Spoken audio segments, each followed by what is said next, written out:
I want to speak to you today about mental health issues and about depression. A few days ago now, it was the World Mental Health Day, and it was really good to see. It was inspiring to see, people talking about depression on Facebook, and people being positive, and supportive in the comments and liking and sharing, and that was a great thing to see. Obviously, whenever we speak about mental health, we have the flip side, and we have the negative responses, and the ignorant and the naive responses to it. So I guess I just wanted to throw my two penneth in there and just maybe try and give my side of things. If anyone's interested. I guess it all started a couple of days ago when a friend of mine emailed me, and she said he was going to start writing a book, which is going to deal with around mental issues, and she asked if I had any words of encouragement or discouragement or anything, that I think she should avoid doing, or anything like that, in my hugely underqualified opinion. So I said, for one, anyone writing about depression or mental health in any way is a good thing. And if you can, shine a light on a dark place, either for yourself or anybody else, that can only be a positive step. So straight away, I said, you've got a fan in me. And I started writing the next bit of the email. I'll just tell you, what I said. It's not like some massively profound insight, but I thought it made a little bit of sense. I started writing the email, and I said there are three words that I think that people just will not use in conversation with strangers or with people that they're not quite familiar with just yet. Three words that they won't use, under any circumstances, and without wanting to be explicit. And there's probably children watching, or there could be, or easily offended people. I'm not going to name the words, but you'll be able to work them out. So the first word begins with N. The second word begins with C. But the third word that people, in my experience, won't use is the word depression. It stands alone when we're talking about the anatomy, and we're talking about any part of the human body and the human psyche. We just won't speak about the fact that we get depressed to other people. And for what reason, I don't know. I mean, you go to work, somebody says, "What's wrong with your foot?" And you say, "Oh, I broke my foot." People can see that, and they can deal with it and file it away, and it's fine. Somebody says, "What's the craziest thing you ever did when you were drunk?" "Well, I fell down a ladder and I broke my neck." People will probably laugh about that if you came out of it okay. If you were to say, "Well, I got down so low that I just wanted to kill myself," what do people do with that? How do people react to that? It's kind of, I don't know if it's a combination of just embarrassment and not knowing how to deal with it, and also there's maybe a degree of cynicism in there. There's still people out there that view the side of mental health, the depression and things like that. They sort of view it like the supernatural. Like it doesn't exist because we can't prove it exists, and because we can't prove it, it's open to abuse. So therefore, anybody taking time off work with depression is taking the easy way out. And now that makes it difficult for people to accept it as a real illness. But of course it is. Of course it is. So why are people, still out there who are not prepared to accept that depression and that mental health issues are real and need to be dealt with the same as any other physical ailment? Probably one, we're not helped out a great deal by the government. From the very top, we have a government that tell disabled people that they can quite literally work themselves better. Yeah, you think about that for a minute. If you voted for the Conservatives, you think about that a little bit longer. We have a media that portrays mental health in a particular way. Excuse me, we only have a very small slither of the spectrum that's ever broadcast, and I guess a lack of empathy and a lack of understanding. It just pervades a lot of parts of society because we're not getting the full story. I guess also, the fact that everyone's particular experience of mental health and depression and all other things is particular to them. There's general symptoms that you can lump in with each particular group, but each individual case is going to be particular to that person. It's born out of experiences and things that have happened to you and things that you're worried about happening to you in a lot of cases, and chemical levels and lots of other things. And it's an intense thing, for that person, and it's difficult I guess I can see it from the outside. I can see why it would be so difficult to just take it all on and to want to care. And it's people will say, it doesn't affect me. I can't understand it. It doesn't affect me, so I don't care. But it does affect you, and we'll speak about that in a minute. But it does affect you. Mental health affects every single person, whether you know it or not, whether you're prepared to accept it or not. It does affect you, and it's essential for that point to become accepted. En masse, when people start to understand the workings of it, and they start to understand the fact that it ties in with your physical health, and we start treating those two things as equals, then that's when we'll make a little bit of progress, But we'll come to that.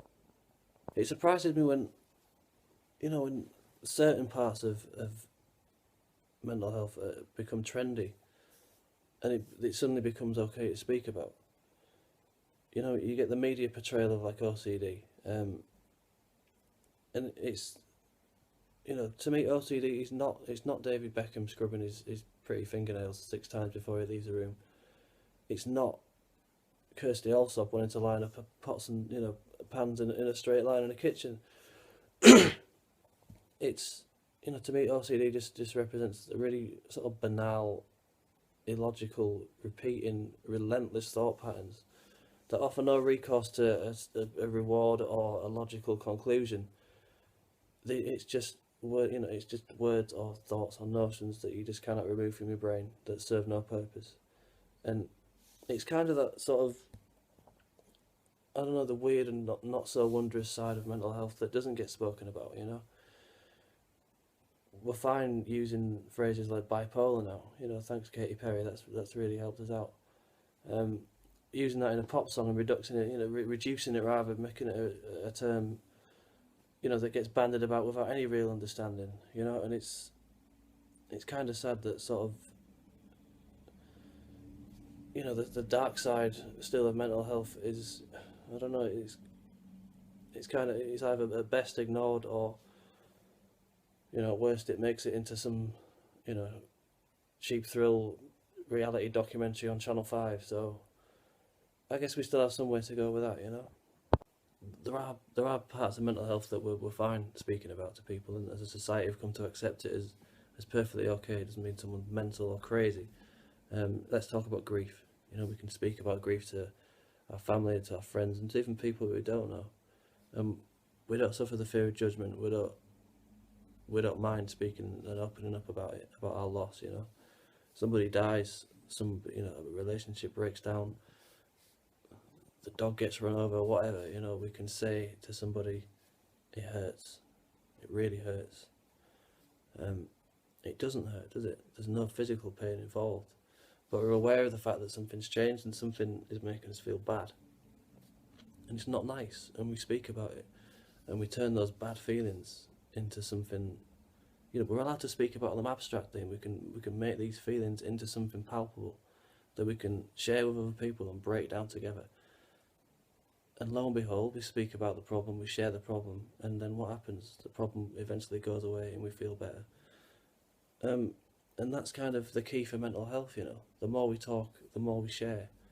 The greater our knowledge becomes, the smaller the problem. So I guess I would implore, like, any one of you that are feeling like you need to speak about the problem or the issue that you've got, speak about it. Talk to somebody, talk to anybody about it.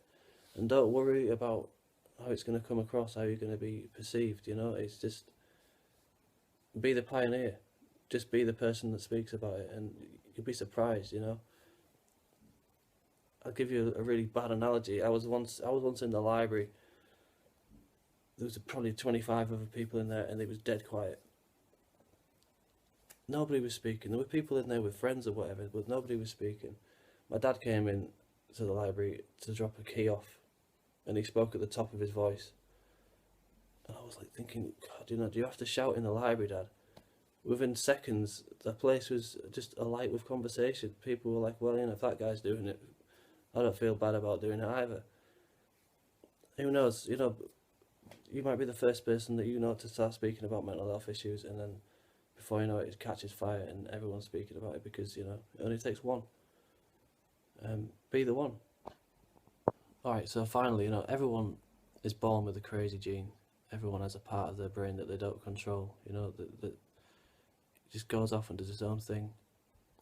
Before you know it, it's like a naughty dog on a beach, it's gone, it's down there, you've just got to let it go and do what it's going to do.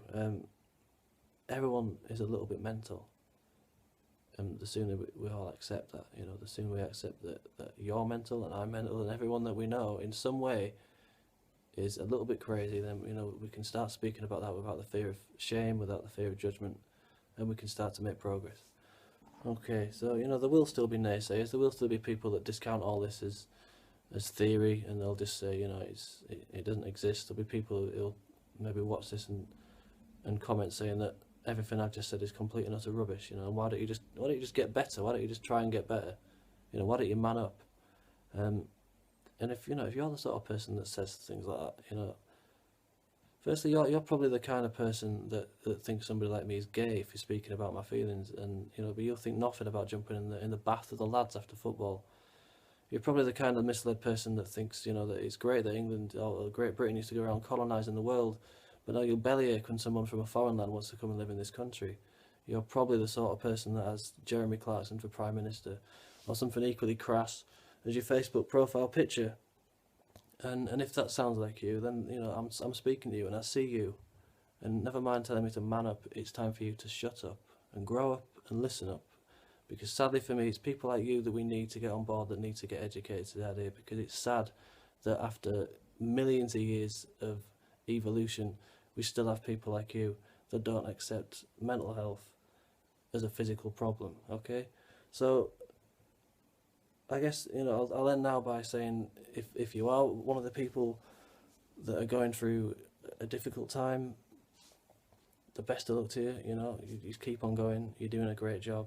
If you're not as yet aware of the fact that you have some sort of mental issue, or you're unwilling to accept it, or whatever, I'd say speak about it, think about it. Let's share a little bit of information, and let's really make some progress. Thank you for listening.